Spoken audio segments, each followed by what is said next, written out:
السلام عليكم ورحمة الله وبركاته. اللهم صل وسلم وبارك على سيدنا محمد وعلى آله وأصحابه وسلم. يا رب تكونوا بخير.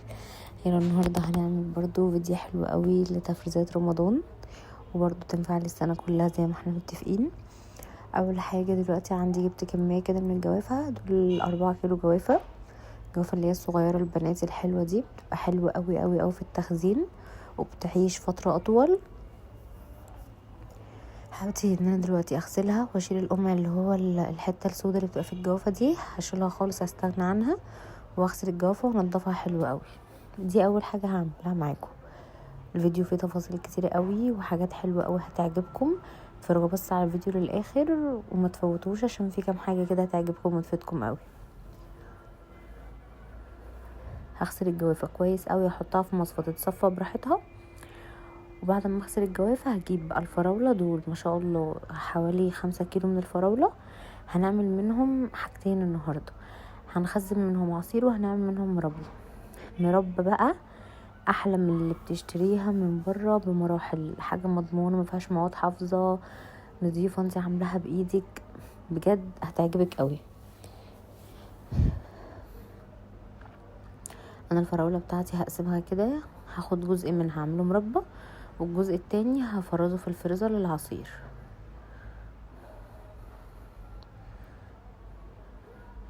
برضو الفراولة بغسلها حلوة قوي كده تحت الحنفية، وبشيل القمع اللي هو الاخضر اللي فوق ده، بشيل الحتة بتاعته كلها، بستغنى عنها بالسكينة كده، بقشطها وبتبقى معايا جاهزة كده زي ما انتوا شايفينها.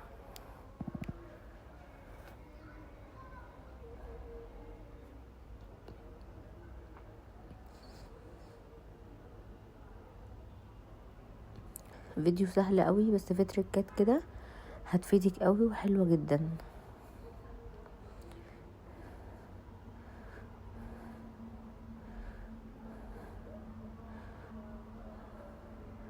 دلوقتي الجوافة رخيصة والفراولة برضو في حدود يعني 20-15 في الرينج دوت، ومش هترخص عن كده. فلو هتخزني او تعملي مربى هاتيها دلوقتي. ده هنا بقى ايه، بعد ما غسلتهم عندي هنا كيلو من الجزر. كيلو الجزر ده انا بشرته تمام، وهبتدي دلوقتي كيلو الجزر هياخد معايا يعني من 400 جرام لنص كيلو، من 400 جرام ل500 جرام حسب تسكيرك انت للحاجة. يعني انا الكوباية دي 400 جرام بالظبط، كوباية ما شاء الله كبيرة، دي 400 جرام اخدتها على كيلو الجزر.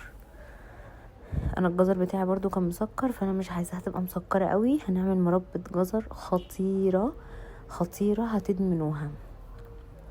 ودول 2 كيلو من الفراولة، كل كيلو بياخد معاكي نص كوباية، نص كيلو من السكر.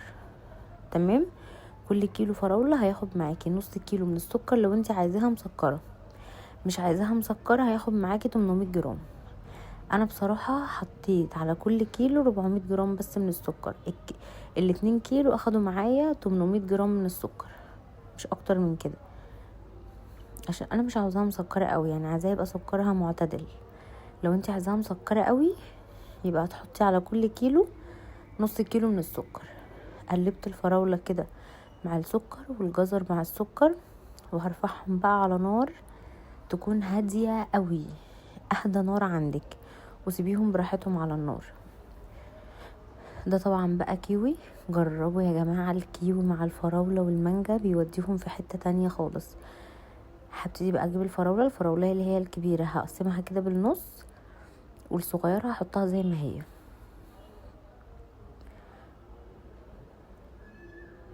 عشان تبقى سهلة معايا بس في التخزين.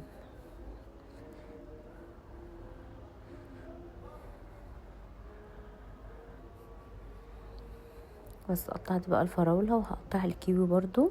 عايزة تخلي الكيوي لوحده والفراولة لوحدها براحتك، عايزة تحطي الاتنين على بعض حطيهم، مفيش اي مشكلة.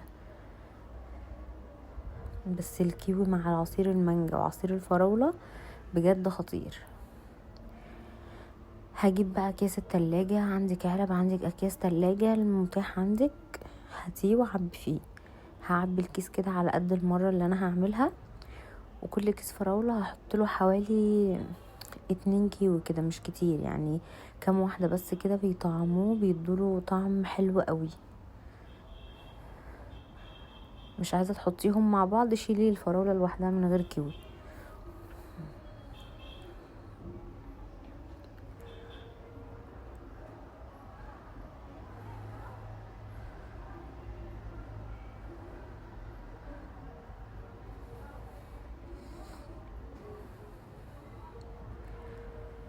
ما شاء الله يطلعوا معايا 3 اكياس حلوين كبار، غير طبعا اللي احنا خدناهم هنعملهم مربى.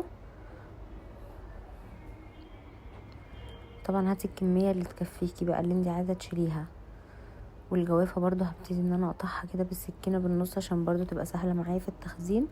وزي ما هي اصلا صغننه كده وحلوه، فمش محتاجه ان انت تشيل البذر بتاعها ولا حاجه، لان البذر بتاعها قليل قوي. زي ما هي كده هفتحها بالسكينه وهعبيها في اكياس. واهم حاجه تخرجي منهم الهواء.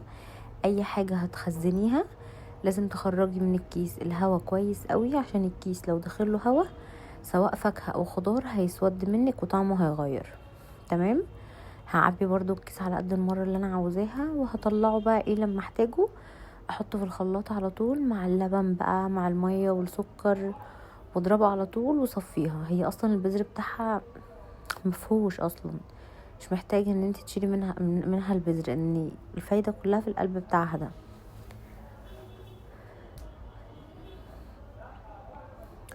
ودول برضو كان 4 كيلو جوافه، طلعوا برضو معايا 4 اكياس كده حلوين. والفراوله شلت منها حبه في التلاجة كده ناكل منهم، والجوافه برضو شلت منها حبه في التلاجة ناكل منهم. تمام. وادي الجزر وادي الفراوله كده الاتنين على النار، هديهم بقى تقليبه كده، وهسيبهم على نار هاديه براحتهم يعيشوا بقى وياخدوا ويدوا مع بعض لحد اما ايه نلاقيهم خلاص بقوا مربى بقى، استووا تماما وبقوا حاجه كده كريمي كده بيور، حاجه ناعمه حاجه لذيذه. بس ايه كل شويه كده اديهم تقليبه، يعني كل شويه راح جايه عليهم اديهم تقليبه كده عشان ما يلزقوش. وهنا كان بقى طويل قوي، كنت فاكره ان الكاميرا شغاله طلعت مش شغاله. بس انا حطيت على الجزر 3 حبات كده من القرنفل ونص عود من القرفه، بيودوا الطعم والريحه في حته تانية خالص. اي حد هياكلها مش هيصدق ان دي مربى جزر اصلا، من كتر ما هي بجد حلوه ومفيده جدا بقى، يعني مفيده قوي.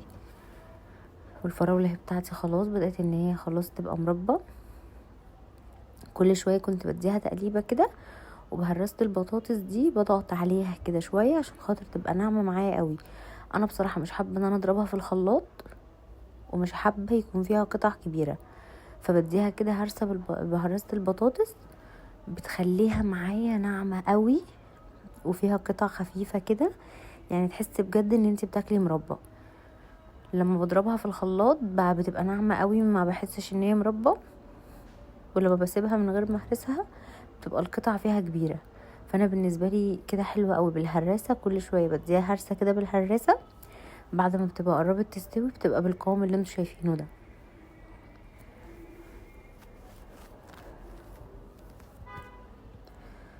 هبتدي بقى اشيل القرفه والقرنفل بتوعي، هم خلاص الجزر كان استوى.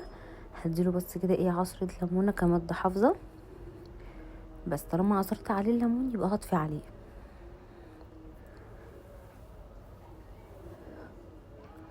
وانتوا جربوا ان انتوا الفراولة تعملوها بالطريقه دي بالظبط، ما تضربوهاش في الخلاط، لا كل شويه ادوها هرسه كده بهرسه البطاطس، هتبقى معاكوا احلى بكتير قوي. عندي بقى الجزر بعد ما برد، هبتدي بقى عندك هاند بلندر اضربيه بالهاند بلندر، مش عندك في الكبه واديله طحنه كده حلوه محترمه عشان يبقى ناعم قوي معاكي.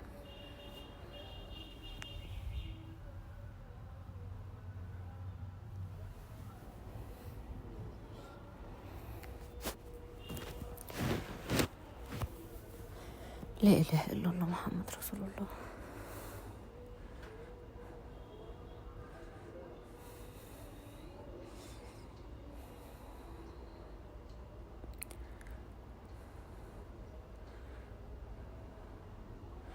قوامها حلو قوي وريحتها كانت حلوه وطعمها بجد هيعجبكم قوي، محدش هيصدق اصلا ان دي مربى جزر.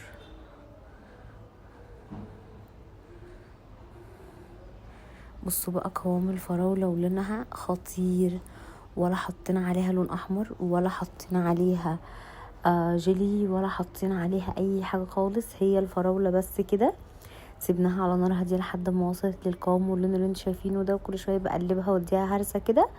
في الاخر اديتها عصره نص ليمونه او ربع معلقه ملح ليمون. وطالما حطيتي الملح الليمون او الليمون، اطفي عليها على طول، ما تسيبهاش على النار اكتر من كده. تبرد بقى وعبيها في البطرمانات اللي هتخزني فيها في العلب. شوفي هتشيلها في ايه. الفراوله دي تقعد معاكي في باب التلاجة من 3 ل6 شهور، لونها مش هيغير، طعمها مش هيغير، هتبقى زي ما هي بالظبط. يعني ممكن تعمليها دلوقتي عشان الفراولة دلوقتي رخيصة وحلوة، وتسيبيها بقى لرمضان عشان خاطر تعملي بيها مثلا البيتي فور، الصابليه، تقفلي بيها الحاجات دي. هتقعد معاكي في التلاجة، مش هيجرى لها اي حاجة خالص. بس وده كده كان الفيديو بتاعنا النهاردة. عملنا الفراولة والجوافة ونوعين من المربى حلوين قوي. ويا رب الفيديو يكون عجبكم. هستنى ان انتوا تجربوا الطريقتين وتقولوا رايكم في الكومنتات.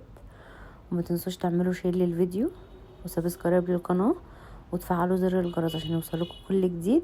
وقولولي بقى عن جمال وقوام مربى الجزر ومربى الفراوله من غير ما نضيف عليهم اي حاجه خالص. جربوهم وان شاء الله يعجبوكم، واشوفكم في فيديو جديد على خير ان شاء الله. السلام عليكم ورحمه الله وبركاته.